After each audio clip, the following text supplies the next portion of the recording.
Lai slavēts Jēzus Kristus klāt, Katoļu baznīcas vēstneša numurs decembra.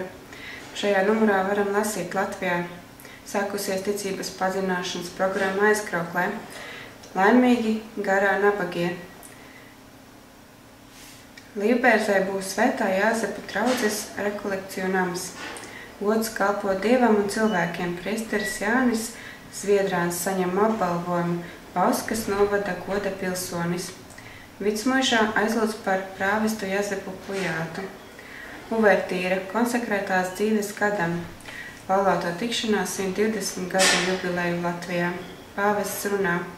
Francisks un Bartumējs paraksta kopīgu deklarāciju.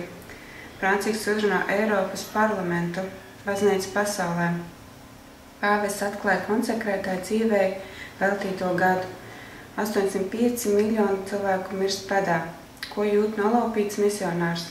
Pirmais katoļu radio Pakistānā. Intervija Talita Kum ar mūziķi Inesi Sožānuku. Personība Teoloģijas Nobels Latvijā pazīstamam profesoram Valdemāram Rostovskim.